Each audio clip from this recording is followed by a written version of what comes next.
Cannot say I'm surprised. Here we go, the Too Hype captain. If Too Hype is Young Money, my man Jesser is Lil Weezy. Or Gutta Gutta.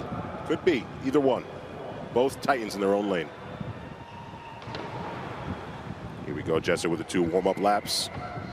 I know Jesser's up right now, but I'm very excited to see what Agent is bringing to the table. He's a critical thinker. Sources say he will try to wear his hat under his helmet, but I don't know if they'll let that fly. Here we go, Jesser. After his first lap, he's just getting acquainted to the track. You can see right here, Jesser's an above-average height competitor. Looks a little squeezed in there. I can only imagine what Chris London is going to have to deal with. I feel his pain. Oh, that's going to be a rough one. But Jesser, you know, he's the king of high-stakes childhood games. So this is exactly where he belongs. He feels comfortable in this arena. Everything he does well. I would be shocked if he's not advancing to our 6-person final. It's still early. We got a lot of time left. We shall see. He also just got to witness Bandy put on a clinic, so he could have taken notes, seen the precise routes to take for the optimal time.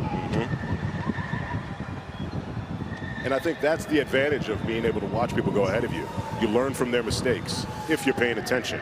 And if you're in the paddock lounge and you're not paying attention, I guess you don't want bread. Or they don't need it. Both may be true. Listen, I'm also excited to see what Destroying can do without FaZe Clan holding him back. That's right, that's right. He's looking to prove that he wasn't the problem. He was not the problem. He was playing with a bunch of professional video gamers. What do you expect? All right, Jesser coming in tight around that wall. Here we go on turns 10 and 11. So this is the toughest part for anybody in the race. He skidded out a little bit there. You know, it's rough, but anytime you hit that brake, you are losing valuable time. And with Jenna Bandy, there is no time for games. 0. We shall see, but I think Jenna's going to be tough to beat. You know, Jesser's doing his best, and he's focused, and he has a lot of time left, a lot of laps to go, but it'll be a tough one. 29.3 on that last one, which I think, well, it doesn't put him ahead of Jenna, so it doesn't really matter where it puts him. He's in that Dante range. As of now, with a lot of time to go, Jesser is a king at thinking on the fly. After all, his brother is the Bill Belichick of YouTube. That's, wow, yeah, 100%.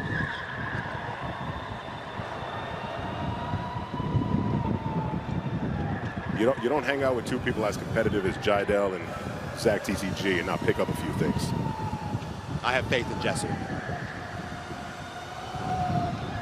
Handling that tricky twist and turn well right there. Flying around back to the start. Now, Jesser is a 3-time Showdown participant.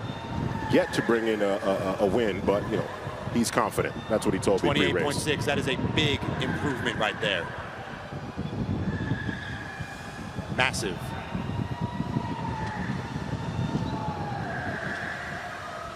Let's see if he can build on that success with the remaining laps. Luke, it's looking like turns 10 and 11 are holding everybody up. I think the person who can master those 2 laps is going to be the one to win the whole thing. Those 2 turns, excuse me.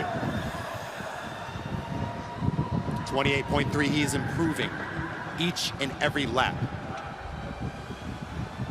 Oh, 28.83. Plus 0.5 of a second, regardless.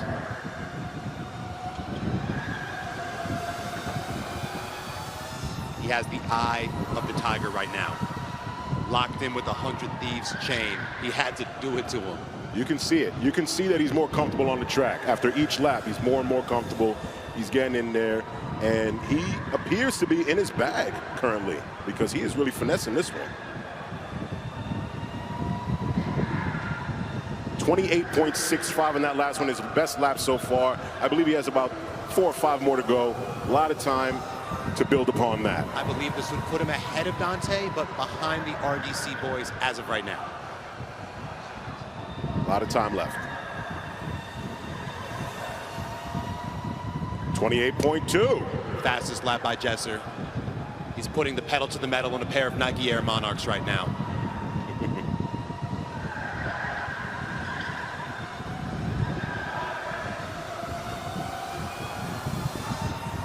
Here he is coming around turn 13.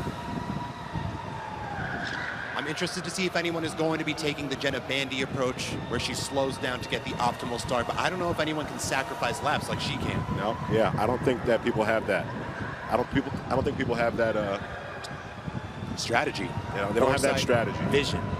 They can't afford to do that. That's what I meant to say. They can't afford to do that. Champions think different. Exactly. That's what separates the champions from the competitors. Jesser approaching the end of his time trials right here. He has to be pleased with this performance, I would say. You know, it's really solid, and for someone like Jesser, who told me he's never done this before, it's pretty solid, if you ask me. And keep in mind, his fan base is rabid. He easily could win that Pizza Hut power boost when the time comes to vault him into a better position. As of now, no major slips on the course, but when we got 8 cars going at top-notch speeds, anything can happen. Right, we got the white flag wave. We got one last lap. Jesser, make the best out of it and see if you can catch JB. I'm just simply amazed at how he is waving that flag. The form is ridiculous. Teach me after, please. It's majestic is what it is. We could all learn a thing or two. Excellent work on that tricky turn 10 and 11 from Jesser. And here he comes. Will this be his fastest lap yet? Can he top Bandy buckets for the ultimate spot? Ooh, there was a little holdup right there at the end, but... Ooh, his fastest lap, 28.27. That puts him in second place, ahead of the RDC boys and Dante, but behind Miss Bandy, the speed demon. It's all right. It's all right. Yeah, this lap is not it, but he already did what he had to do. Ridiculous. Attaboy, Jesser. Attaboy. Bandy's still in first place.